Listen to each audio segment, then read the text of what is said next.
দর্শক, ইস্পাহানি মির্জাপুত্রা মুক্তবাক্যে আপনাদের আমন্ত্রণ জানাচ্ছি। আমি নাজনীন নাসিবুল্লাহ। দর্শক, আমাদের আজকের অতিথিদের সঙ্গে আপনাদের পরিচয় করিয়ে দিতে চাই। আমাদের সঙ্গে স্টুডিওতে উপস্থিত আছেন জনাব এম এ আজিজ, সিনিয়র সাংবাদিক, আছেন জনাব সাইফুল হক, সাধারণ সম্পাদক, বিপ্লবী ওয়ার্কার্স পার্টি, এবং জনাব সারোয়ার তুষার, যুগ্ম আহ্বায়ক, জাতীয় নাগরিক কমিটি। আপনাদের তিনজনকেই স্বাগত জানাচ্ছি। অসংখ্য ধন্যবাদ আমাদেরকে আজ সময় দেওয়ার জন্য।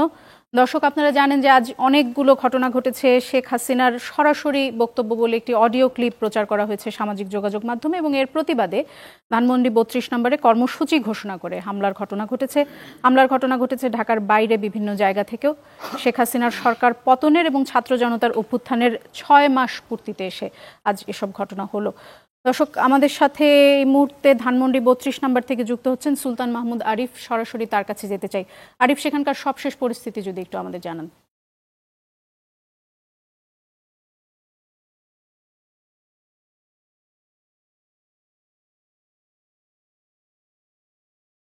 সবশেষ পরিস্থিতি বলতে কিছুক্ষণ আগে ক্রেন নিয়ে আসা হয়েছে এবং ধানমন্ডি ৩২-এ শেখ মুজিবুর রহমানের যে বাসাগুলো রয়েছে এটি ইতিমধ্যে ভাঙ্গার কার্যক্রম সেটি কিন্তু শুরু করেছে, এবং ছাত্র জনতা সহ যারা আন্দোলনকারী রয়েছেন, বিক্ষুব্ধ জনতা, তাদের কিন্তু উপস্থিতি রয়েছে, এবং যে বাড়িগুলো আছে সেগুলোর কিন্তু ইতিমধ্যে অনেকগুলো দেয়াল ভেঙে ফেলা হয়েছে এবং ভেঙে দেওয়া হয়েছে। এবং আন্দোলনকারী যারা রয়েছেন তারা বলছেন যে পতিত যে সরকার অর্থাৎ শেখ হাসিনা এবং তার দল অর্থাৎ ছাত্রলীগ, যুবলীগ, স্বেচ্ছাসেবক লীগ এবং আওয়ামী লীগের কোনো চিহ্ন বাংলাদেশে রাখা হবে না, এবং তাদের প্রত্যেকটা চিহ্নকে নিশ্চিহ্ন করে দেওয়ার যে কার্যক্রম সেটি তারা চালিয়ে যাবেন। এবং আন্দোলনকারীরা বলছেন যে যারা অর্থাৎ বিগত ১৫ বছর ধরে বাংলাদেশে গুম খুন যারা করেছেন, বিশেষ করে জুলাই বিপ্লবের সময় যে হত্যাযজ্ঞ চালিয়েছেন, তারা কোনো ক্রমে প্রাসঙ্গিক হয়ে উঠুক এটি কিন্তু তারা চাচ্ছেন না। যার কারণে মূলত তাদের যখনই তারা প্রাসঙ্গিক হয়ে ওঠার চেষ্টা করছে তখনই তাদের বিরুদ্ধে যে আন্দোলন, ঐক্যবদ্ধ যে আন্দোলন, সে আন্দোলনটি তারা চালিয়ে যাচ্ছেন। এবং আজকের যে ঘটনা সূত্রপাত সেটি হয়েছে মঙ্গলবার ছাত্রলীগের যে ভেরিফাইড যে ফেসবুক গ্রুপ পেজটি রয়েছে সেখান থেকে একটি পোস্ট দেওয়া হয়েছে যে আজকে শেখ হাসিনা একটি ভাষণ দেবেন। সেই ভাষণকে কেন্দ্র করে মূলত আজকে ছাত্র জনতার যে ঐক্যবদ্ধভাবে নতুন করে তাদেরকে প্রতিহত করা বা তাদেরকে প্রতিরোধ করার যে আন্দোলন সেটি কিন্তু আমরা দেখতে পাচ্ছি, এবং সেই আন্দোলনের প্রেক্ষিতে তারা ঘোষণা দিয়েই মূলত আজকে ধানমন্ডি ৩২-এ এসে এখানে একত্রিত হয়েছেন। এবং সন্ধ্যার পরপরই ধানমন্ডি ৩২-এর শেখ মুজিবুর রহমানের যে বাসাগুলো রয়েছে সেই বাসাগুলোতে তারা হামলা করেছে এবং আগুন দিয়ে তারা তাদের ক্ষোভটি প্রকাশ করেছেন। অর্থাৎ তারা বলছেন বিগত ১৫-১৬ বছর ধরে যেভাবে গুম খুন করে শেখ হাসিনা তার হাতের মধ্যে রক্ত লাগিয়েছে, অর্থাৎ জুলাই বিপ্লবে যারা নিহত হয়েছেন তাদের স্বজনরা এখন পর্যন্ত সে নিহত পরিবারদেরকে ভুলে যাননি। যারা আহত হয়েছেন তাদের ক্ষত এখন পর্যন্ত শুকিয়ে যায়নি। এখন পর্যন্ত আহতরা তাদের ক্ষত না শুকাতে, এখন পর্যন্ত নিহত পরিবারগুলো তাদের স্বজনকে ভুলে না উঠতেই নতুন করে আবারও যারা খুন করেছে তাদের যে প্রাসঙ্গিকতা সেটি আসলে কোনো ক্রমেই মেনে নিতে পারছেন না, যার প্রেক্ষিতেই মূলত আজকের এই অবস্থান। এবং দেখতে পাচ্ছেন যে ইতিমধ্যে ক্রেন নিয়ে আসা হয়েছে এবং ক্রেন দিয়ে মূলত যে ভবনগুলো আছে সেগুলো ভেঙে ফেলার চেষ্টা করছে। ছাত্র জনতা বলছেন আজকের আন্দোলনের মধ্য দিয়ে, আজকের বিক্ষোভের মধ্য দিয়ে, আজকের ক্ষোভ প্রকাশের মধ্য দিয়ে শেখ মুজিব এবং শেখ হাসিনার যে স্মৃতি, শেখ মুজিব এবং শেখ হাসিনার বাংলাদেশের প্রাসঙ্গিক হয়ে ওঠার যতগুলো চিহ্ন রয়েছে সবগুলো নিশ্চিহ্ন করে দেওয়ার যে চেষ্টা, সেই চেষ্টা তারা করবেন এবং সর্বোচ্চ চেষ্টা করে আজকের ধানমন্ডি ৩২-এর বাড়িগুলো সবগুলো গুড়িয়ে দেওয়া হবে, এবং সেই কাজটি তারা করছেন। এবং তাদের যে ক্ষোভের বহিঃপ্রকাশ সেটি তারা চালাচ্ছেন, এবং তারা বারবার যে বিষয়গুলো জানান দেওয়ার চেষ্টা করছেন। তারা বলছেন যে বিগত ১৬ বছরের ইতিহাস বলতে আওয়ামী লীগের ইতিহাস বলতে খুনের ইতিহাস, আওয়ামী লীগের ইতিহাস বলতে গুমের ইতিহাস, আওয়ামী লীগের ইতিহাস বলতে আয়নাঘরের ইতিহাস। এই যে ইতিহাসগুলো বারবার স্মরণে আসবে যতদিন পর্যন্ত আওয়ামী লীগের যে চিহ্নগুলো আছে, বাসাগুলো আছে, ভবনগুলো আছে, যেই বাসা বাড়িতে থেকে তারা বিগত ১৬ বছর ধরে দেশের মধ্যে গুম খুনের একটি রাজত্ব করেছে, সেগুলো নিশ্চিহ্ন করতে হবে। এবং সেগুলো নিশ্চিহ্ন করার ধারাবাহিক যে কার্যক্রম, সেই কার্যক্রমের অংশ হিসেবে আজকে ধানমন্ডিতে যে চিত্রটি আপনি দেখতে পাচ্ছেন সেটি তারা চালাচ্ছেন। এবং আমরা দেখেছি যে সন্ধ্যার পরেই এখানে ছাত্র জনতার যে অংশগ্রহণ বড় একটি অংশগ্রহণ হয়েছে এবং শুধুমাত্র ছাত্র জনতা নয়, সাধারণ মানুষের উপস্থিতি কিন্তু আমরা এখানে দেখেছি। নারী পুরুষ আবাল বৃদ্ধা বনিতা সবার উপস্থিতি কিন্তু এখানে ছিল এবং সবাই এখানে ঐক্যবদ্ধভাবে আন্দোলন করেছেন এবং আমরা দেখেছি সবাই সর্বোচ্চ চেষ্টা করেছেন যে আওয়ামী লীগের যে চিহ্নগুলো সেই চিহ্নগুলো নিশ্চিহ্ন করে দেওয়া এবং সেটি করতে গিয়ে আন্দোলনের। জি আরিফ, আপনি আমাদের সঙ্গেই থাকুন। আপনাদের কারো কি কোনো প্রশ্ন আছে আরিফের কাছে? যদি থাকে তাহলে করতে পারেন। আচ্ছা, তাহলে আমরা আলোচনায় আসি। প্রথমত যেই বক্তব্যের কথা বলা হচ্ছে, যেটি গতকাল থেকে প্রচার করা হচ্ছিল ছাত্রলীগের ফেসবুক ভেরিফাইড যে ফেসবুকের পেজ আছে, সেখানে তারা বলছিল যে শেখ হাসিনার বক্তব্য প্রচার করা হবে সরাসরি। আজকে সেই বক্তব্য ফেসবুকে এসেছে এবং বাংলাদেশ আওয়ামী লীগের যে পেজ এবং ছাত্রলীগের যে পেজ সেখান থেকে সেটি প্রচার হয়েছে এবং সেই বক্তব্য আমি জানি না আপনারা কেউ শুনেছেন কিনা বা শোনার সুযোগ হয়েছে কিনা। এই বক্তব্যের প্রসঙ্গে যদি প্রথমে একটু আসার সময় সেই বক্তব্য আমি শুনছিলাম ফেসবুকে। বক্তব্যে একবারের জন্য পুরো বক্তব্যে কোনো ধরনের অনুশোচনা, কোনো ধরনের দুঃখবোধের বা কোনো কিছুর ব্যাখ্যা দেওয়ার কোনো দরকার তিনি অনুভব করেননি। এ ধরনের কোনো সুরই ছিল না তার বক্তব্যে। প্রথম 10-15 মিনিট বা তারও বেশি সময় ধরে তার প্রধানমন্ত্রী থাকার সময়কালের যে বক্তব্য, সেই বক্তব্যের সাথে এই বক্তব্যের আসলে তেমন কোনো পার্থক্য ছিল না। যে কেউ ভেবে ভুল করতে পারেন যে এটি সেই রেকর্ড করা বক্তব্যই প্রচার হচ্ছে কিনা, যেখানে দেশের মানুষের জন্য, দেশের জন্য তার অবদান, তার পরিবারের অবদান বিশদভাবে তিনি আবারও সেই ফিরিস্তি দিয়েছেন। সেই পুরনো দম্ভ এবং তিনি এবং তার পরিবার কি পরিমাণ স্যাক্রিফাইস করেছেন, ত্যাগ স্বীকার করেছেন, সেই পুরনো ভিকটিমহুড, সেই বক্তব্যই তিনি ঘুরে ফিরে দিয়েছেন। এবং এতগুলো মানুষ মেরে ক্ষমতায় থাকার যে মরিয়া চেষ্টা, সেটি কোনো ব্যাখ্যা তিনি দেননি, সেটির দায়ও তিনি কারো ঘাড়ে চাপাননি। সেটি নিয়ে উনি সেই বিষয়টি উনি পুরোপুরি এড়িয়ে গেছেন। বরং তিনি তার দলের নেতাকর্মীদের উপর যে অত্যাচার নির্যাতন চালানো হচ্ছে সেগুলো নিয়ে কিছুটা কথা বলেছেন এবং জানতে চেয়েছেন যে তার আসলে কি দোষ। এই বক্তব্য ছিল তার। এর বক্তব্যের পরিপ্রেক্ষিতে যে কর্মসূচি 32 নম্বরে বুলডোজার কর্মসূচি, যেটি আগে থেকে ঘোষণা দেওয়া হয়েছে, ঘোষণা দিয়ে হামলা চালানো হয়েছে এবং সেই আমরা দেখছিলাম, আরিফ আমাদেরকে জানাচ্ছিল যে সেখানে আসলে কি হচ্ছে এবং অনেকক্ষণ ধরে আমাদের আগের নিউজেও সেটি প্রচার করা হয়েছে। একটি হচ্ছে যে তার এই বক্তব্য নিয়ে যদি আপনারা কেউ কিছু বলতে চান সেটি বলতে পারেন। আরেকটি বিষয় হচ্ছে যে এই যে আজকের যে কর্মসূচি, তাতে করে জুলাই অভ্যুত্থানের যে স্পিরিট সেটি কি শক্তিশালী হলো কিনা, বা যেটি বলা হচ্ছে যে শেখ মুজিব এবং শেখ হাসিনাকে অপ্রাসঙ্গিক করে দেওয়া বা আওয়ামী লীগকে অপ্রাসঙ্গিক করে দেওয়ার চেষ্টা হিসেবে যেই কর্মসূচি আজকে নেওয়া হলো, থেকে আপনাদের কি মনে হয় কতটা সফল? আমি তিনজনের কাছ থেকে জানতে চাই। প্রথমে যদি সারওয়ার তুষার, আপনাকে দিয়ে আমি শুরু করতে চাই। আপনাকে ধন্যবাদ। শেখ হাসিনার ব্যাপারে যেটা বললেন সেটা আমি তার বক্তব্য শুনি নাই এবং আমার শোনার দরকার নাই, কিন্তু আপনি যেটা বলেছেন সেখান থেকে আমি ধারণা করতে পারি যে তিনি কি কি বলেছেন, কারণ এই ধরনের কথা তো আমরা তার কাছ থেকে নতুন শুনছি না। যেটা বিষয় সেটা হচ্ছে যে শেখ হাসিনার মধ্যে বা আওয়ামী লীগের মধ্যে কোনো রিমর্স নাই, কোনো ধরনের অনুশোচনা নাই এবং থাকার কোনো কারণ নাই। কারণ আওয়ামী লীগকে আমরা একটা সাধারণ কোনো রাজনৈতিক দল হিসেবে দেখলে হবে না। আওয়ামী লীগ একটা ফ্যাসিবাদী রাজনৈতিক দল এবং এর সাথে আপনি হিন্দুত্ববাদী বিজেপি এবং জায়নবাদী ইসরায়েলি যে জায়নবাদী শক্তি তার তুলনা করতে পারেন। এই ধরনের ফ্যাসিবাদী শক্তিগুলো মূলত একটা ঐতিহাসিক ক্ষতকে কেন্দ্র করে ঘুরপাক খায়, যে আমার সাথে ইতিহাসে এই ঘটেছে, আমি ইতিহাসের অনন্ত ভিকটিম, এবং বারবার ওই ক্ষত চুলকানো এবং ক্ষত চুলকে একটা ঘা তৈরি করা এবং সবসময় দেখানো, যেটা আপনি বলছিলেন যে ভিকটিমহুডে রাজনীতি করা, এটা হচ্ছে এই ধরনের ফ্যাসিবাদী যে দলগুলো আছে তাদের একটা প্রবণতা।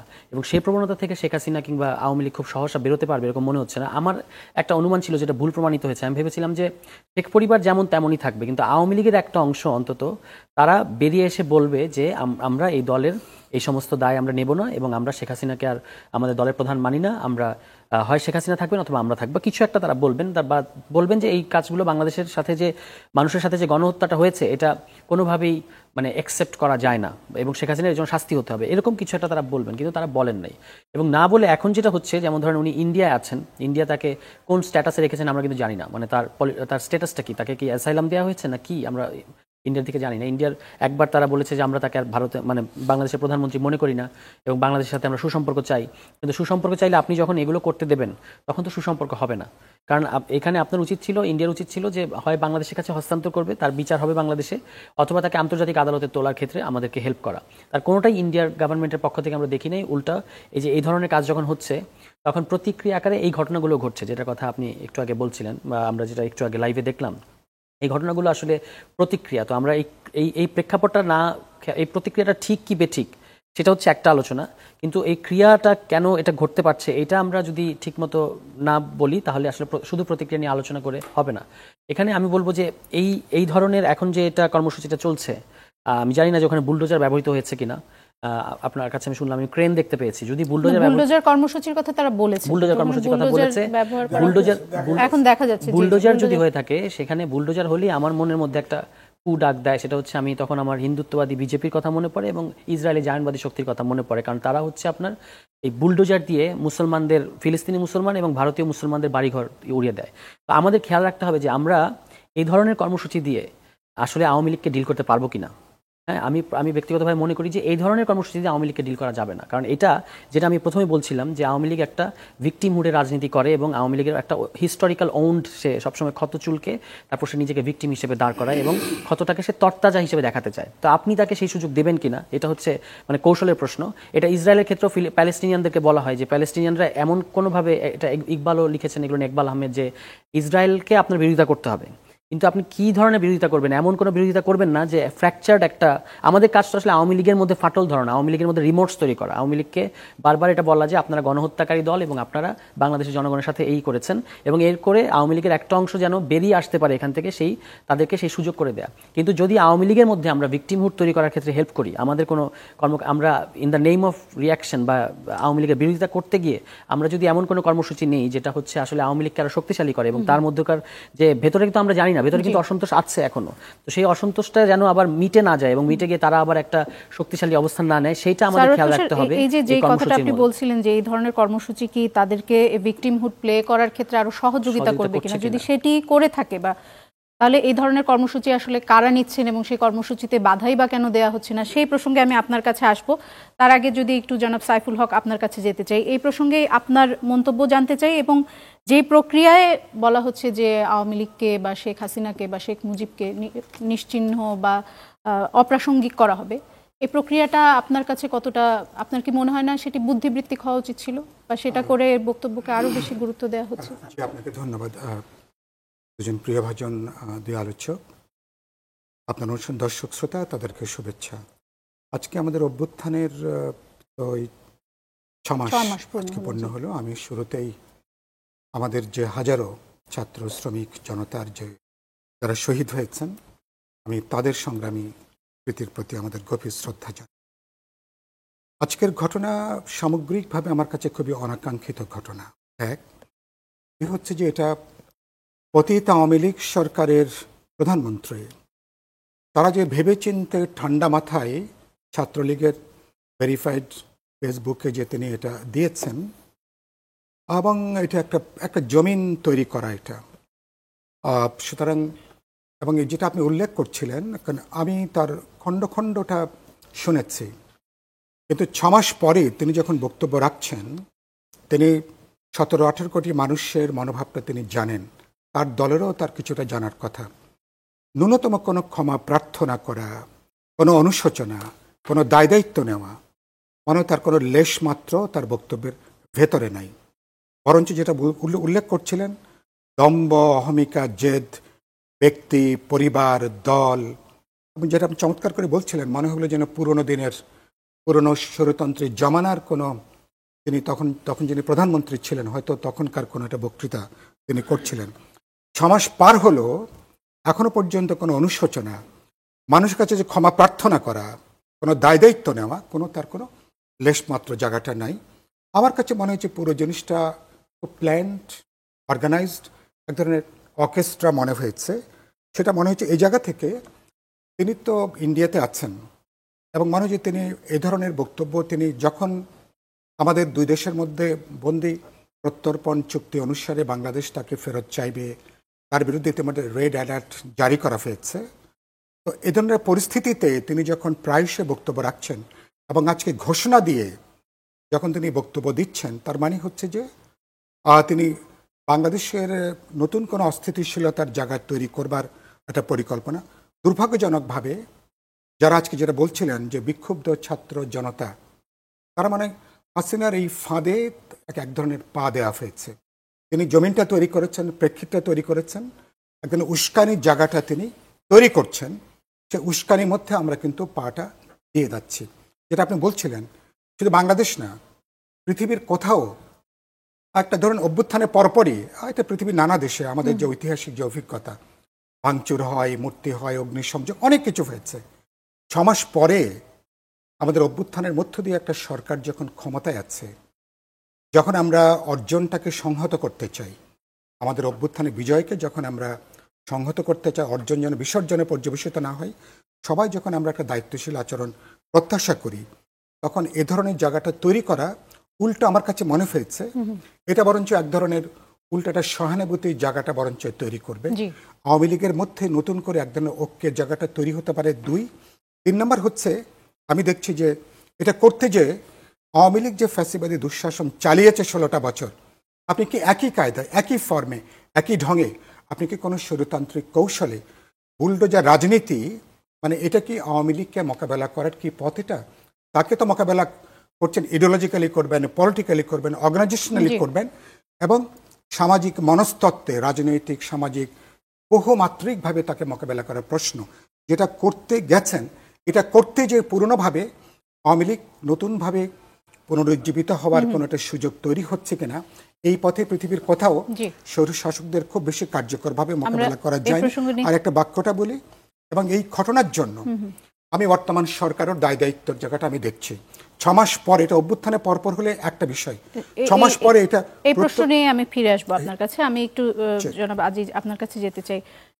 যে প্রসঙ্গটি এসেছে এবং যেটি নিয়ে সাইফুল হক মাত্র বলা শুরু করেছিলেন যে সরকারের দায় দায়িত্ব, এবং যেটি আমি জিজ্ঞেস করতে চাচ্ছিলাম সারোয়ার তুষারকেও, যে যদি এই ধরনের কর্মসূচি সত্যিকার অর্থেই আওয়ামী লীগের ভিকটিমহুড প্লে করার আরও সুযোগ করে দেয়, তাহলে এই ধরনের কর্মসূচি কেন করতে পারছে সরকারের উপস্থিতিতে এবং সেখানে আইন শৃঙ্খলা রক্ষাকারী বাহিনীর উপস্থিতিতে? এ বিষয়ে আপনার বক্তব্য। ধন্যবাদ আপনাকে।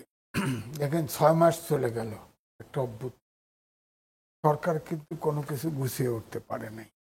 যদি সরকার পরিচালনা যদি আশানুরূপ হতো, তাহলে কিন্তু এই 6 মাস শেষে এসে এই ধরনের শেখ হাসিনা পালিয়ে গিয়ে এইভাবে প্রোগ্রাম ঘোষণা করতে পারত না। এটা আমি এই জায়গায় বলবো সরকারের ব্যর্থতা। আর আজকের ঘটনার ক্ষেত্রে আমি 2 জন সহবক্তার কাছ থেকে আমি একটু ভিন্নভাবে বলবো। ওনারা বলেন নাই যে এটা ঠিক হয় নাই, এটা ফেসিবাদের আপনাকে ঐক্য করে দিবে। বিকল্প কি ছিল? স্বাভাবিক প্রশ্ন। আমি এর আগে অনেক টকশোতেই বলেছি যে পৃথিবীতে কোনো ফেসিবাদ রিটার্ন করে নাই, কিন্তু বাংলাদেশে সরকারের ব্যর্থতা এবং রাজনৈতিক দলগুলোর যদি অনৈক্য তৈরি হয়, তাহলে ফেসিবাদ ফেরত আসতে পারে, এছাড়া নয়। যেমন আন্তর্জাতিক ক্রাইসিস গ্রুপ স্টেটমেন্ট দিচ্ছে নভেম্বরের 15 তারিখে, বাংলাদেশের পেপারে ছাপা হয়েছে, যে অন্তর্বর্তীকালীন যদি আকাঙ্ক্ষা পূরণ, প্রত্যাশা পূরণ করতে ব্যর্থ হয়, তাহলে পূর্বের অবস্থায় দেশ ফিরে যেতে পারে, অথবা সেনাবাহিনী ক্ষমতা নিয়ে যেতে পারে। তো এখন যে অবস্থায়, ধরেন শুধু শেখ হাসিনাকে এককভাবে দেখলে হবে না, কারণ শেখ হাসিনা যখন পালিয়ে যায়, প্রথম প্রশ্ন হচ্ছে কে পালাতে সহযোগিতা। এই প্রশ্ন কি আমরা কখনো করেছি? সরকার করেছে? সে একা একা হেঁটে যেতে পেরেছে? হেলিকপ্টারে উঠতে পেরেছে? হ্যাঁ, 1। 2 হলো, ওখানে যাওয়ার পরে পার্লামেন্টারি পার্টির মিটিং করে শেখ হাসিনাকে আশ্রয় দেওয়া, এবং অন্তর্বর্তীকালীন সরকার তার কিন্তু করেছে, চিঠি দিয়েছে, তার পাসপোর্ট বাতিল করেছে। পাসপোর্ট বাতিল করার পরেও ভারত সরকার তার পাসপোর্ট কিন্তু রিনিউ করে। এটা একটা অন্যায়, অন্যায্য কাজ।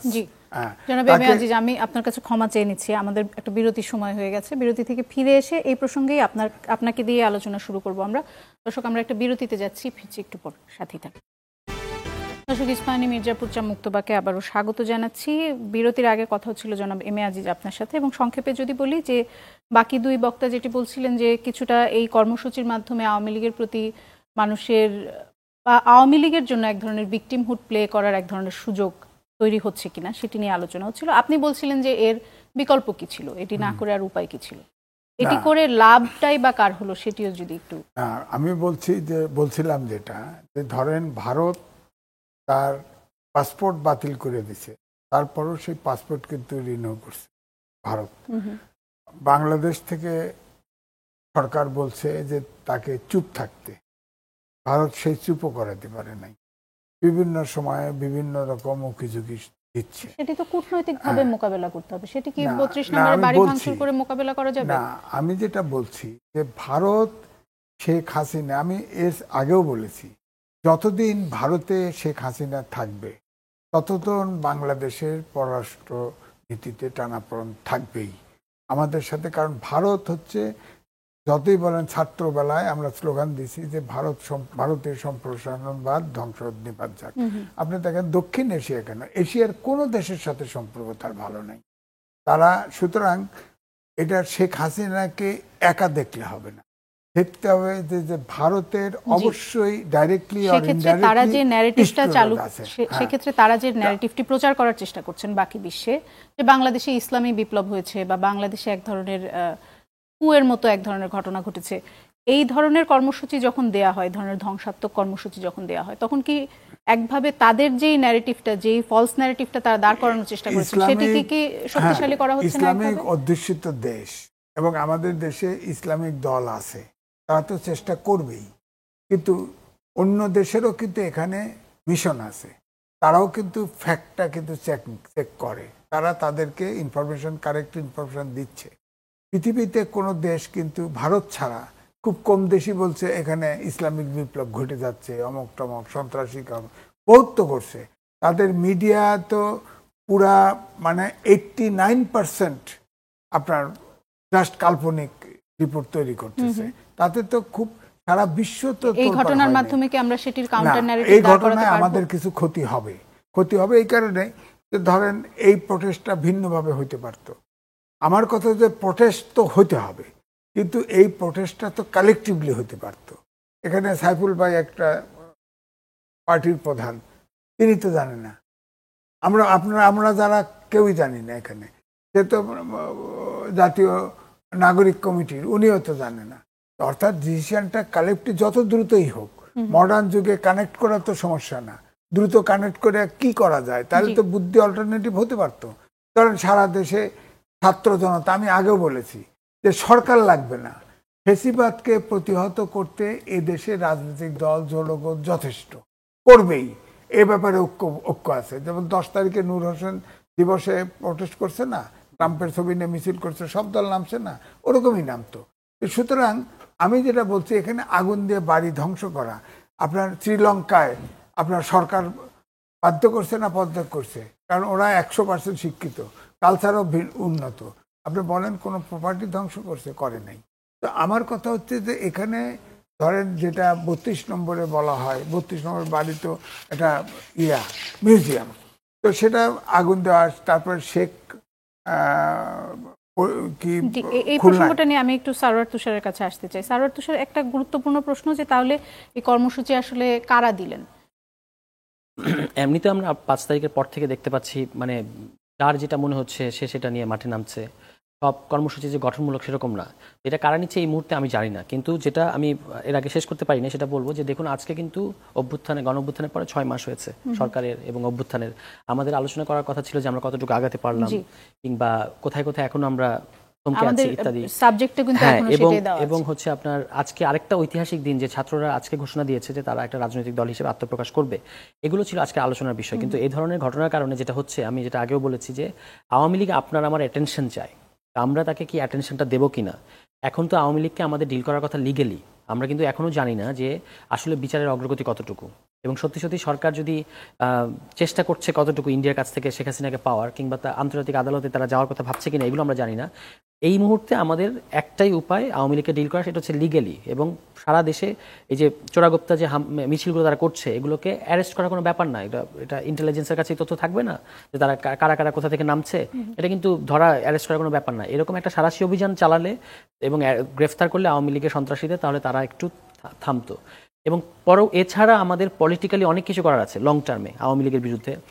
এর বাইরে আমাদের আওয়ামী লীগ যে ইডিওলজি, যে ফ্যাসিবাদী ইডিওলজির কথা আমি বলছিলাম, এটাকে ডিল করারও অনেক পদ্ধতি আছে, বুদ্ধিভিত্তিক পদ্ধতি। আমরা সেটা লম্বা সময় আওয়ামী লীগের সময়ও করেছি, এখনও করছি, সামনেও করতে হবে, কারণ এই ফ্যাসিবাদী বয়ানটা কিন্তু এখনো রয়ে গেছে। এগুলো হচ্ছে কাজ। কিছুটা সমন্বয়হীনতা কি তৈরি হয়েছে? হ্যাঁ, সমন্বয়হীনতা তৈরি হচ্ছে। এটার জন্য সরকার সহ রাজনৈতিক দল এবং রাজনৈতিক শক্তিগুলোকেও দায় নিতে হবে, মানে রাজনৈতিক সকল পক্ষকে। কারণ আমরা এখনো টোন সেট করতে পারি নাই। আমি যেটাকে বলা যাক যে আপনার একটা সীমানা, বাউন্ডারি সেট করতে পারি নাই যে আমরা কিভাবে সামনের পথটুকু সংস্কার সহ, বিচারের প্রশ্ন, সংস্কারের প্রশ্ন, নির্বাচনের প্রশ্ন, আওয়ামী লীগকে ডিল করার প্রশ্ন, অনেকগুলো প্রশ্ন আছে। এগুলো আমরা কিভাবে ডিল করব, এটার ব্যাপারে আমাদের মধ্যে কোনো কনসেনসাস গ্রো করে নাই। এটা একটা খুব বিপজ্জনক ব্যাপার। প্রত্যেকটা এরকম বড় বড় ঘটনার পরে পৃথিবীতে আপনি দেখবেন যে যেখানে সিভিল ওয়ার হয়েছে কিংবা বড় ধরনের অভ্যুত্থান ঘটেছে কিংবা যেখানে অ্যাপার্থেডের পতন ঘটেছে, এরপরে ওই যে শক্তিগুলো তারা বসে এবং বসে একটা চার্টারের মতো তৈরি করে কিংবা একটা এগ্রিমেন্টে আসে যে আমরা এইভাবে সামনে আমাদের মধ্যে নিজেদের মধ্যে রাজনীতি থাকবে, প্রতিযোগিতা থাকবে, সেটা তো থাকবেই, কিন্তু আমরা এই পরিস্থিতিটাকে এইভাবে মোকাবেলা করতে চাই এবং সামনে এইভাবে আগাতে চাই। এরকম তাদের একটা পরিষ্কার রোডম্যাপ থাকে। দুঃখজনক ব্যাপার হচ্ছে 6 মাস হওয়ার পরেও আমরা প্রচুর কথা চালাচালি হচ্ছে পরস্পরের বিরুদ্ধে, কিন্তু রিয়েল অ্যাকশন বলতে যেটা বোঝায়, এমনিতে তো এই সরকার নিজেই খুব দুর্বল। পাশাপাশি হচ্ছে রাজনৈতিক দল সহ রাজনৈতিক শক্তিসমূহের নানা ধরনের এজেন্ডা, তারা মানে একটা মিনিমাম জায়গাটা তারা বের করতে পারছে না। এটা খুবই আনফর্চুনেট এবং এই কারণেই কিন্তু এই ঘটনাগুলোকে আমি প্রধানত মানে একটু কম দায়ী করতে চাইবো, যদিও আমি ভ্যান্ডালিজমকে সমর্থন করছি না, কিন্তু কম দায়ী করতে চাইবো কারণ এরা হচ্ছে একেবারেই যাদের আর কোনোভাবে মানে রিয়্যাক্ট করার, মানে রিয়াকশন দেখানোর আর কোনো রাস্তা বাকি নেই, তারা এই ধরনের কর্মসূচি এসে দিচ্ছে। যদি আমরা জনগণকে একটা গাঠনিক প্রক্রিয়ার মধ্যে নিতাম এবং বলতাম যে আমাদের যে এখন দেশটাকে গঠন করতে হবে, এটার সাথে নিচ থেকে উপর পর্যন্ত জনগণকে এইভাবে আমরা যুক্ত রাখবো, সেক্ষেত্রে সরকারের জেলা প্রশাসন আছে, সরকারের প্রশাসনিক বিভিন্ন স্তর আছে, সেখানে জনগণকে কানেক্ট করার বা সংযুক্ত করার কোনো পদ্ধতি কিন্তু সরকার বের করতে পারে নাই। না পারার কারণে যেটা হয়েছে, জনগণ অনেক ক্ষেত্রে মবের মতো আচরণ করছে। মব এবং জনগণ কিন্তু দুটো আলাদা জিনিস। জনগণ হচ্ছে গঠনমূলক, মব হচ্ছে বিভাজনমূলক, এবং মব হচ্ছে সবসময় একটা রিয়াকশন দেখাতে চায়। কিন্তু আমরা কিন্তু এই পরিস্থিতিটা শুধু রিয়াকশন দেখিয়ে পারবো না। এখন আমরা বিজয়ী শক্তি, ধরা যাক আমরা তো আওয়ামী লীগকে পরাজিত করেছি, কিন্তু মব কালচার কোন পর্যন্ত যাবে? হ্যাঁ, সেটা একটা অ্যালার্মিং। এবং এখানে তো আরেকটা ব্যাপার হচ্ছে যে পুলিশ এবং আইন শৃঙ্খলা বাহিনীর কোনো আমরা এখনো পর্যন্ত কোনো দেখতে পাচ্ছি না যে তারা সক্রিয় হয়েছে। এটাও হচ্ছে এই মবগুলো বলবৎ হওয়ার আরেকটা বড় কারণ। আমি যেটা শেষ কথাটা বলবো সেটা হচ্ছে যে আমাদেরকে মনে রাখতে হবে যারা আমরা এগুলো করছি, যে আমাকে ভুল বোঝার আগে যে আমি এটা কেন বিরোধিতা করছি, যে আমরা কিন্তু বিজয়ী শক্তি। বিজয়ী শক্তির আচরণ সবসময় অন্যরকম হয়, মানে পরাজিত শক্তিকে ডিল করার ক্ষেত্রে। কিন্তু আমাদের এখনো মনে হচ্ছে যে আমরা আওয়ামী লীগই প্রধান, আমরা হচ্ছে আওয়ামী লীগের রিয়াকশন। এই ফ্রেম থেকে আমাদেরকে বেরোতে হবে। জি, জনাব সাইফুল, আপনার কাছে যেতে চাই এবার। যেই বিষয়টি নিয়ে আজকে মূলত আলোচনা হওয়ার একটি গুরুত্বপূর্ণ বিষয় ছিল, সেটি হচ্ছে যে নতুন যে দল আসছে ছাত্রদের, এবং বলা হচ্ছে যে এই জাতীয় নাগরিক কমিটি সেটির নেতৃত্বের ভূমিকায় রয়েছে।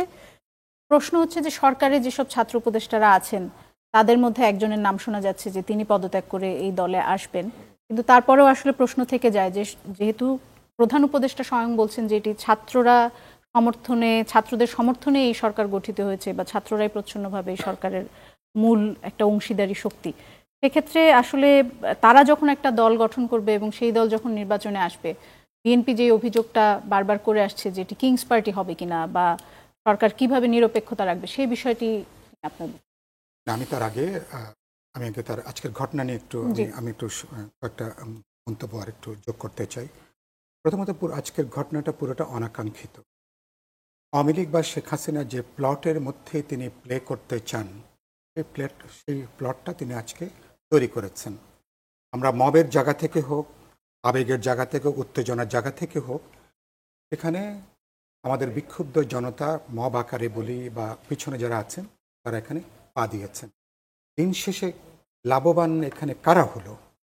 আমার লাভবান হচ্ছে যে আমরা এগুলো হচ্ছে হাসিনা, কারণ এখনো পর্যন্ত তাদের বিরুদ্ধে মানুষের ক্ষোভ, বিক্ষোভ এবং প্রবল একটা ঘৃণা, কিন্তু এমন একটা জমিন আপনি তৈরি করছেন। আপনার এখানে আসতে আসতে আমি দেখছিলাম সামাজিক গণমাধ্যমে খুব গুরুত্বপূর্ণ লোকেরা লিখছেন, ভাঙা দরকার ছিল আয়নাঘর, ভাঙা দরকার ছিল সিন্ডিকেট, কিন্তু যেগুলো জনগণকে যেগুলো অ্যাফেক্ট করেছে, 16 বছর ধরে যে আয়নাঘর ছিল একটা সিম্বলিক স্টেট রিপ্রেশনের একটা সিম্বলিক একটা এক্সপ্রেশন, অথবা সিন্ডিকেট যেটা কোটি কোটি মানুষকে যেটা আজকে একটা অসহায় করে আজকে নিয়েছে, তাহলে আপনি সেই জায়গা থেকে দেখে আপনি হাসিনার টার্মসে কিন্তু পুরো ব্যাপারটা তাকে আপনি কিন্তু ডিল করছেন। তো আমি সেদিক থেকে যেটা মনে করি, আরেকটা প্রবলেম হচ্ছে এমন একটা শক্তি সরকার 6 মাস পরে, সরকার তো এখন খানিকটা থিতু হয়েছে, ল এনফোর্সিং এজেন্সিজ আছেন, ইভেন সামরিক বাহিনী, তারাও এখন তারা এখন আছেন। ফলে এই ঘটনা কিন্তু সরকারের দায় দায়িত্ব কিন্তু এড়িয়ে যাবার কোনো সুযোগ থাকছে না। আপনি অভ্যুত্থানের পরপর হলে একটা বিষয়, 6 মাস পরে এসে এই ঘটনা শেষ পর্যন্ত সরকারের কিন্তু দায় দায়িত্বের প্রশ্ন কিন্তু আসবে। 1 2 নম্বর হচ্ছে যেটা একটু আগে আজিজ ভাই যে কথাটা উল্লেখ করছিলেন, এবং এমনকি যারা অভ্যুত্থানে যারা শক্তি, যারা যারা নানাভাবে যারা এর সঙ্গে যুক্ত ছিলেন, আজকের ঘটনা তাদের মধ্যেও কিন্তু বিভক্তি বিভাজন অসংখ্য প্রশ্ন কিন্তু তৈরি হবার একটা ঝুঁকিতে কিন্তু বাড়ছে। তার মানে এমনিতে আমাদের অভ্যুত্থানের ঐক্যটা কিন্তু নানা দিক থেকে প্রশ্নবিদ্ধ হয়ে যাচ্ছে। আমরা আগের মতন সরকারের সঙ্গে পলিটিক্যাল পার্টিগুলোর যে অর্গ্যানিক এনগেজমেন্ট যেটা দরকার ছিল, 6 মাস পরে কিন্তু আমরা লাইভলি ওরকম কিন্তু এনগেজমেন্ট দেখছি না।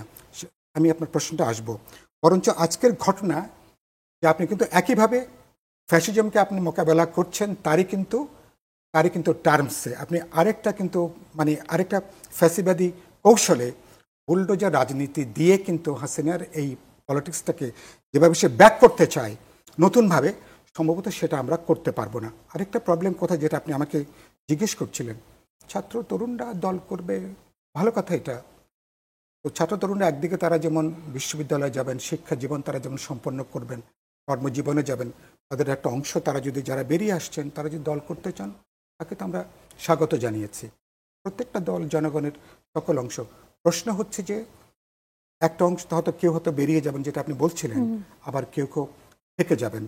তাদের সাথে তারা তো ধরেন তাদেরই অভ্যুত্থান বৈষম্য বিরোধী ছাত্র আন্দোলন, তারা এক ধরনের রাজনৈতিক প্রতিনিধি। এটা নিয়ে মানুষের মধ্যে বহুমাত্রিক প্রশ্ন ইতিমধ্যে তৈরি হয়েছে, উত্থাপিত হবে। তাতে প্রবলেম হচ্ছে দুটো, সরকার অভ্যুত্থানের মধ্য দিয়ে গঠিত সরকার সত্য আমাদের সবারই এক কাট্টা সমর্থনের ভেতর দিয়ে, কিন্তু সরকার ইতিমধ্যে নানা প্রশ্নে তারা দুর্বলতা পরিচয় দিচ্ছেন, বিতর্কিত হচ্ছেন, তারা কিন্তু প্রশ্নবিদ্ধ হয়ে যাচ্ছেন। এটা কিন্তু চরিত্রের দিক থেকে এটা কিন্তু একটা দল নিরপেক্ষ একটা অদলীয় সরকার। যদি বোঝা যায় বিশেষ কোনো দলকে বা ছাত্র তরুণদের বা অন্য কোনো দলকে তারা পরোক্ষভাবে তারা সহযোগিতা করছেন কি, তারা মদত জুগিয়ে যাচ্ছেন, সরকারের ইতিমধ্যেই বিএনপি সহ নানা জায়গা থেকে যে প্রশ্নটা বড়ভাবে উত্থাপিত হয়েছে, তাহলে সরকারের চরিত্র নিয়ে প্রশ্ন উঠবে, সরকারের নিরপেক্ষতা নিয়ে প্রশ্ন উঠবে, যে আপনি অভ্যুত্থানকারীদের মধ্যেও সেখানে আপনি বিভাজন তৈরি করছেন, সেখানে আপনি বৈষম্য তৈরি করছেন, সেখানে আপনি পরোক্ষভাবে স্টেটের গোটা স্টেট তার মেকানিজম গোটা রাষ্ট্রীয় ছত্রছায়া বাতাবরণটা দলের পিছনে আপনি ইনডিরেক্টলি যুক্ত করছেন কিনা, যেটা আপনি বলছিলেন অতীতে কিংস পার্টিগুলোর এক্সপেরিয়েন্স জায়গাটা। একদিকে সরকার একদিকে বিপদের মধ্যে পড়বে, সরকার বিপদে পড়া মানে সরকারের সঙ্গে দলগুলোর আরও একটা দূরত্বের জায়গাটা বাড়তে থাকবে। আরেকটা হলো ছাত্র তরুণ যে সম্ভাবনা, যেটা তারা এক্সিস্টিং দলের প্রতি তাদের যে অনাস্থা, তাদের এক ধরনের নেগেশন থেকে তো একটা নতুন দল করবার ভাবনা চিন্তা, নতুন ভাবনা, নতুন একটা ভিশন নিয়ে, এটাও কিন্তু শুরুতে কিন্তু প্রশ্নবিদ্ধ, এটা কিন্তু হোঁচট খাবার আশঙ্কা কিন্তু বাড়বে। ফলে মানুষের মধ্যে তাদের যে সহানুভূতি যেটা তৈরি হয়েছিল, সেই সহানুভূতি জায়গাটা কিন্তু শুরুতে হোঁচট খায় কিনা, এই প্রশ্ন কিন্তু তাদেরকেও বিবেচনার মধ্যে কিন্তু আনা দরকার।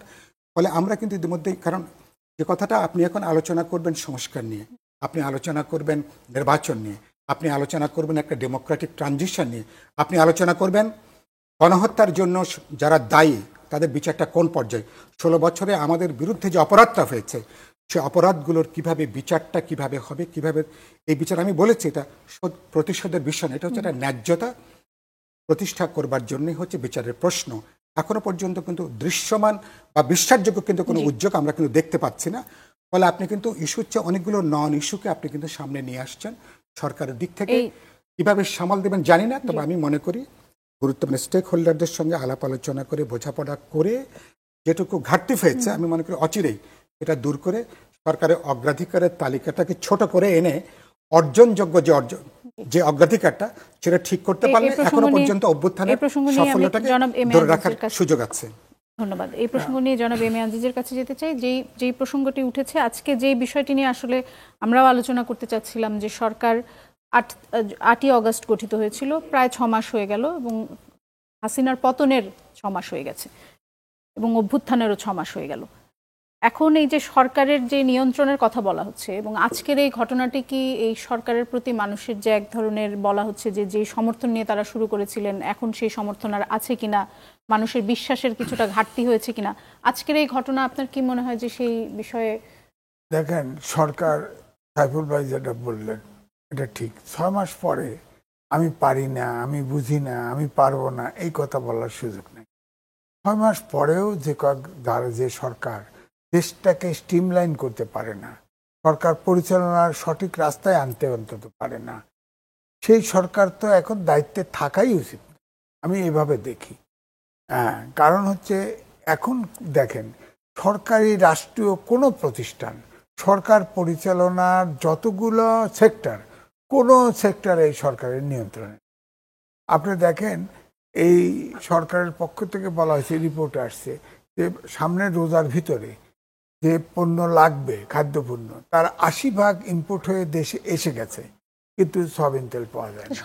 সরকারের আসলে করারও বাকি আছে। সরকার যদি আজকে খুব অ্যাগ্রেসিভ অবস্থান নিতেন এখানে, বা কোনো যেভাবে করে আওয়ামী লীগ সরকার আইন শৃঙ্খলা বাহিনীকে ব্যবহার করতো মানুষকে দমন করার জন্য, আন্দোলন দমন করার জন্য, সেই পথে যেতেন, সেটারও তো আমরা সমালোচনা করতাম। এই সরকার প্রতিদিনই তো কোনো না কোনো দাবি নিয়ে কেউ না কেউ রাস্তায় নামছে। এখানে শুরু থেকে আমরা লক্ষ্য করছি রাজনীতিবিদদের সাথে এই সরকারের কোনো বোঝাপড়া কখনো হয়, কারণ রাজনীতিবিদরা জনগণের পালস বোঝে। এটা কি সরকারের দোষ নাকি রাজনীতিবিদদের দোষ আপনার? সরকারের দোষ। সরকারের দায়িত্ব, চেয়ারে বসে আছে, সে আলাপ করবে না কার সাথে? আমি বুঝি না, আমি আপনার সাথে কথা বলবো না? কোন কাজটা আগে শুরু করার, কোন কাজটা পরে শুরু করতে, এই সরকারটা কেউ বোঝে না। তো এটা তো সরকার পরিচালনা, তো এনজিও না, এনজিও চালানো না, আজ করলাম না কাল করি, যখন কাজটা তখন করতে হবে। ধরেন আমি উদাহরণ দিই, আপনি প্রশাসন ক্যাডারের সব জায়গায় পদায়ন করছেন ডিসি, এর বাইরে 25টা ক্যাডার আছে। আপনার একটা ডিসি হতে কি রকেট সায়েন্স জানতে হয় নাকি? আপনি অন্য 25টা ক্যাডার থেকে কিছু লোক নিয়ে 7 দিনের একটা ওরিয়েন্টেশন দিয়ে ডিসি পদায়ন করতেন, সব মিলেই দিতেন, প্রশাসন ক্যাডারও রাখতেন। এখন সব ডিসি বসায় রাখছেন, তাহলে ডিসিকে গার্ড দেবে কে ইলেকশনের সময়? এই ডিসি গুলোই তো 2 নম্বরই করছে, এই লেভেলের লোকই তো করছে। 1, 2 হলো পুলিশ।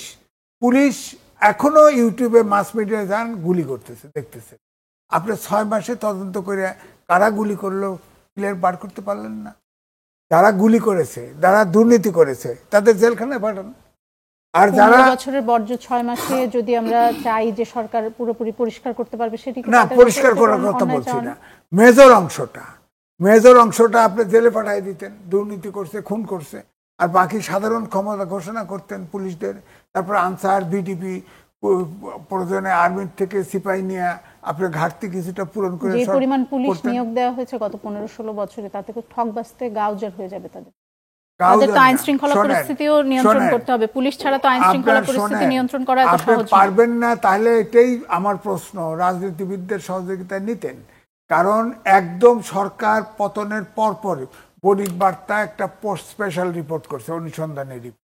তারা বলে দিছে প্রশাসন ক্যাডারের 95% হতো ফেসিবাদের দোষর। আমিও কিন্তু সরকারের কাছাকাছি লোককে সেই ক্লিপিং দিছি, তো তাহলে সেই হিসেবে কাজ করতো।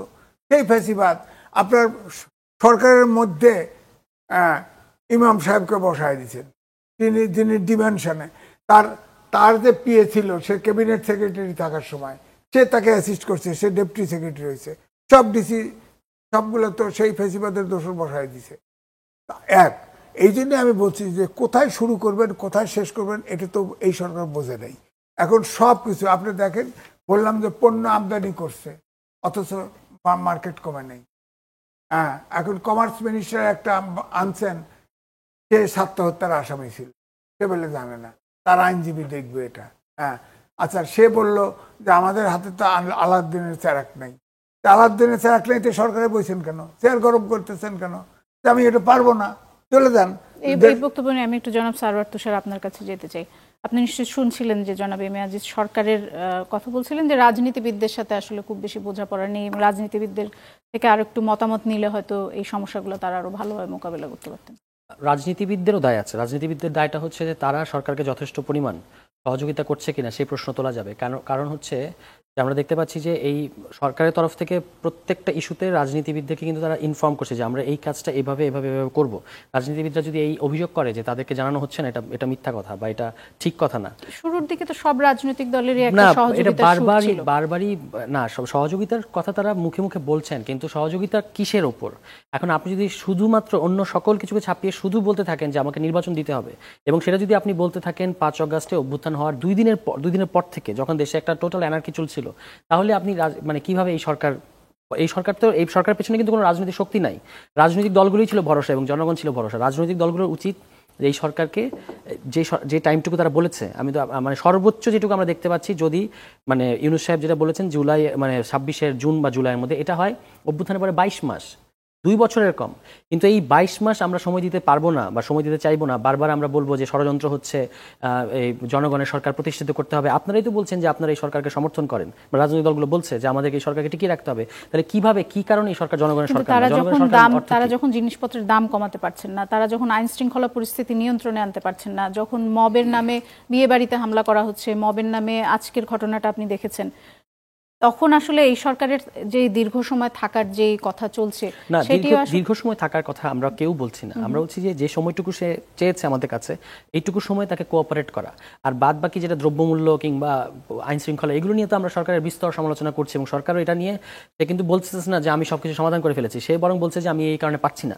এরকম মানে অন্তত এই অনেস্ট স্বীকারোক্তি তো আমরা আগে কোনো সরকারকে দেখি নাই। তো এটা করা মানে আমি বলছিলাম যে রাজনৈতিক দলগুলোর যেহেতু আইন শৃঙ্খলা বাহিনী কমপ্লিটলি ভেঙে গেছে, এই প্রশাসনিক ব্যবস্থাটা, এখন রাজনৈতিক দলগুলোর উচিত ছিল যে বড় রাজনৈতিক দল যারা ক্ষমতায় যেতে চায় খুব মানে নির্বাচনের মধ্য দিয়ে এবং দেশ পরিচালনা করতে চায়, তাদের তো আগে প্রমাণ করা উচিত যে তারা জনগণের জন্য কি করবে। তাহলে তাদের যে সারা দেশ জুড়ে যে সাংগঠনিক কাঠামো আছে, সেই সাংগঠনিক কাঠামোকে তারা এই নির্দেশ দেয় না কেন যে আপনারা এখন যেহেতু আইন শৃঙ্খলা পরিস্থিতি ঠিক নাই, আপনারা আসলে জনগণের পাশে থাকেন এবং দেখেন যেন কোনো চিন্তায় রাহাজানি কিংবা অন্যান্য ধরনের বিশৃঙ্খল ঘটনা যেন না ঘটে, আপনারা জনগণকে পাহারা দেন। এই কথা তো আমরা কোনো রাজনৈতিক দল থেকে বলতে শুনছি না। আমরা বরং শুনছি 5 অগাস্টের মতো আন্দোলন করতে হবে, অভ্যুত্থান করতে হবে। এখন 5 অগাস্টের মতো, তার মানে আপনি কম্পেয়ার করছেন 5 অগাস্টের আগের সরকার আর এই সরকার একই রকম।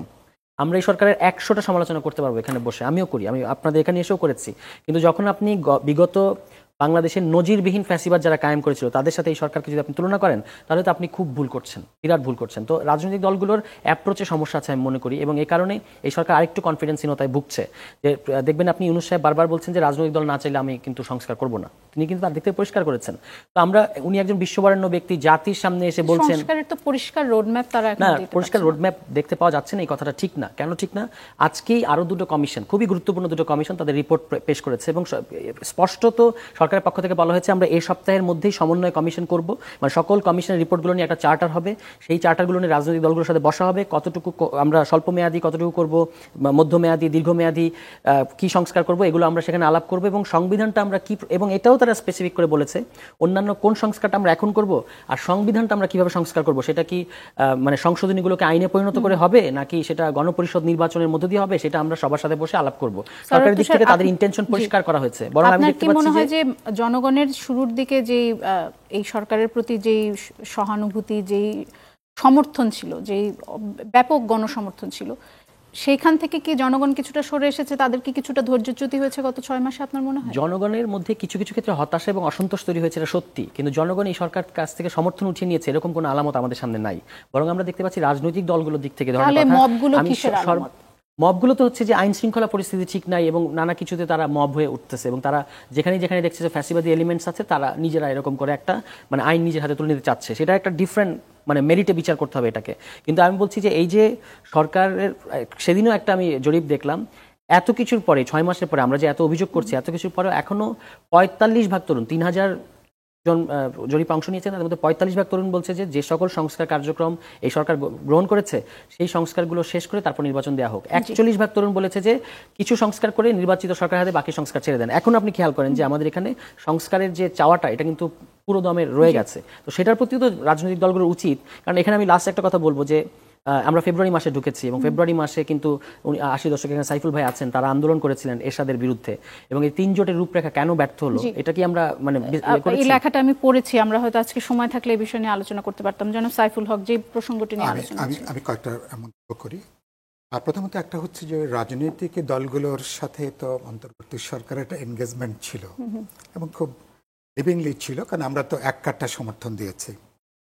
15ই আগস্টের ঘটনা, দুর্গাপূজার ইস্যু, অথবা ভারত যখন সাম্প্রদায়িক উত্তেজনা তৈরি করবার চেষ্টা করলো ইসকনকে সামনে এনে, এরকম সুনির্দিষ্ট 3-4টা বিষয়ের বাইরে রাজনৈতিক দলগুলোর সাথে সরকারের, যেটা বললাম, জীবন্ত যে যোগাযোগটা, বোঝাপড়ার জায়গাটা, এটা কার্যত খুব বেশি দূর এগোয়নি।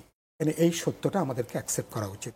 কেন এগোয়নি সেটা প্রফেসর ইউনূস বা তার যে সরকার, তারা হয়তো ভালো উত্তর তারা কিন্তু দেবে। রাজনৈতিক দলগুলো মনে করি আমাদের হিস্ট্রিতে এত বড় একটা ছাত্র শ্রমিক জনতার গণঅভ্যুত্থানের পরে আশঙ্কা ছিল আওয়ামী লীগের বা অনেকের মানুষ আশঙ্কা ছিল একটা রক্ত গঙ্গা বয়ে যাবে, একটা কাউন্টার, একটা রিটালিয়েশন ঘটবে। বলা হচ্ছিল যে লক্ষ লক্ষ মানুষ মারা যাবে। সেখানে রাজনৈতিক দলগুলো অসাধারণ ভূমিকা পালন করেছে, মানুষের পাশে দাঁড়িয়েছে, এবং আমরা আমাদের অসাধারণ ধর্মীয় সম্প্রীতির আমরা পরিচয় দিয়েছি। এটাই আমাদের অভ্যুত্থানের শক্তি, এটাই আমাদের অর্জন।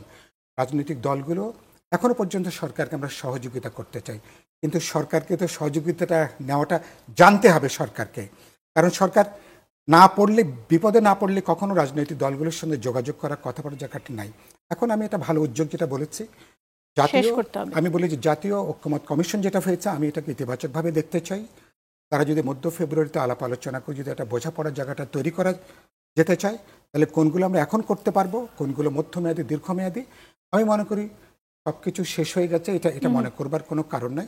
আমাদের যে অসাধারণ সম্ভাবনা আছে, এটাকে এখনো ধারণ করা সম্ভব, কিন্তু সরকারকে প্রজ্ঞা এবং দূরদর্শিতার পরিচয় অবশ্যই দিতে হবে। অসংখ্য ধন্যবাদ আপনাদের তিনজনকে। আমি দুঃখিত জনাব এম এ আজিজ, আপনার কাছে যেতে পারছি না। দর্শক, আমাদের হাতে আর একদমই সময় নেই। আজকের অনুষ্ঠান শেষ করছি। দেখা হবে আগামী রবিবার।